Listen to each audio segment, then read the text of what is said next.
objection? So ordered. Mr. President, this Friday at midnight, the government will run out of funding. That leaves us with just a few options. One, we could pass the massive, yet-to-be-drafted Pelosi-Schumer omnibus spending package, leaving the outgoing Democratic House majority in charge of drafting the bill to fund the federal government for the balance of fiscal year 2023, despite the fact that voters sent a clear message this November disapproving of the fiscal direction of our federal government.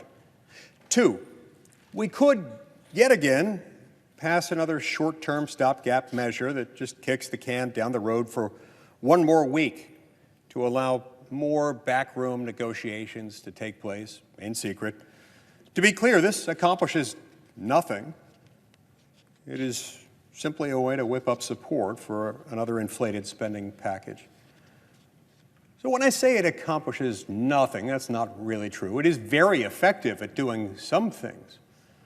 It marshals very effectively the angst of hundreds of millions of Americans who don't want a government shutdown. A lot of these people depend on the federal government remaining open to process whether it's the paychecks for our soldiers, sailors, airmen, and Marines, or others who have contract with the government or receive payments from the government of one sort or another, or otherwise impacted by the federal government's inability to operate during a shutdown. They all have something to worry about. They all have reasons to fear a shutdown. And those anxieties end up being transferred onto their elected representatives in the House of Representatives and in the Senate, who in turn fear a shutdown for the same reasons and feel the collective weight of those concerns bearing down on them. But there's a dual threat that takes place here. You see, those who may be coming to the Senate floor in the next day or two to propose exactly this, option two, that is to just kick the can down the road for another week through another one-week spending measure, they'll be coming down here predictably, foreseeably, in the name of avoiding a shutdown. But make no mistake, Mr. President, when saying that they want to delay spending, they want to delay any shutdown by another week, they're not really saying we don't want the threat of a shutdown. They're saying we want to move the threat of a shutdown, the possibility of a shutdown, closer to Christmas. Why Christmas? Well, that's when the anxieties of the American people and their elected representatives in Congress are at their maximum. That's where we all feel it the most. We all feel the pressure to get something done the most.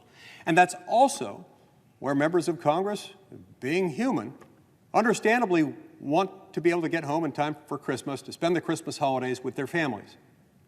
And it's this dual threat that very often, year after year, is used to persuade members of Congress to vote for a spending bill that spends too much money and that does so through a mechanism that they've had no part in, that they've been excluded from, that they would never vote for in the absence of this dual threat of a shutdown at Christmas time. So no, this isn't right. When we do that to the American people, what you're really doing is cutting them out of the process. When you cut the people's elected representatives in Congress, who have been elected by the American people to take care of these things for them so that they don't have to worry about it. And then you tell them, we're not going to give those you elect any opportunity to have meaningful input into a spending bill, which we're going to present to them at Christmas time in order to force a non-existent consensus behind something they know they shouldn't vote for. That is wrong. It's gone over and over again, and it's got to stop. It must stop now. So that's option two. Suboptimal, to say the least. Option three, we could do the right thing, and we could pass a continuing resolution that keeps the government funded, maintaining current spending levels until after we've sworn in the new Congress, including the Republican House majority early next year. Mr. President, it's only this latter option, only the third option, that makes any sense at all. And it's only this third option that's fair to voters. You see, Mr. President, for the last 2 years, we've seen unprecedented inflation, driven by reckless government spending. And we've seen that moving forward in a way that's crushed American families. Our national debt has grown during those 2 years by about $4 trillion, reaching an astronomical $31 trillion, a figure that we've just reached within the last few days. In Utah, inflation costs the average household $1,000 a month, every single month, relative to the day that Joe Biden took office. These are not, for the most part, people who just have an extra $1,000 to burn. Nor is the extra $1,000 a month going toward luxury items. No, it's just groceries, housing, gasoline, health care, the basic things that the American people need in order to live. Simply put, the American people can't afford the policies of the last few years. They certainly can't afford the kinds of spending bills that get passed when we use this dual threat of the shutdown threatened at Christmas time under an artificially imposed deadline. Unsurprisingly, American voters cast their votes, and in so doing, signaled that they want the government to go in a new direction. After listening to an exhaustive list of excuses from the Biden administration, blaming inflation on everything from the pandemic to Putin, the American people saw through the smoke and mirrors. They voted for accountability and made it clear that they expect their elected representatives to be responsible stewards of taxpayer dollars. Unfortunately, if this body just goes right ahead and passes another omnibus spending bill, a bill that we know is coming, a bill that we know is going to be thousands of pages long, a bill that we know that we will receive at the most maybe a day or two before we're expected to vote on it, with no intervening committee debate or discussion, or opportunity for amendment. This body, if it chooses to enact such legislation, will be ignoring those legitimate desires on the part of the voters. We're witnessing a conspicuous, reoccurring trend whereby leaders use the threat of a government shutdown to pressure members into voting for inflated spending provisions without even time to read the bill, much less without giving them any time to consult with those they represent about how they feel about that spending and those policies. So does this tactic remind you of anything? Well, it should. How about Speaker Pelosi's now infamous statement about Obamacare, when she said, we have to pass the bill in order to find out what's in it? We all know how that turned out. Not well.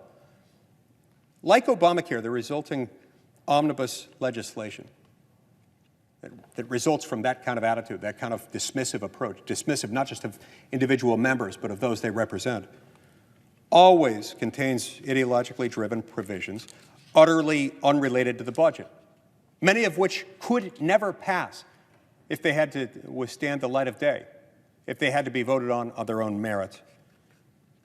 We cannot, we must not, we should never use the threat of a government shutdown to force through policy changes that could never survive a vote on their own merits.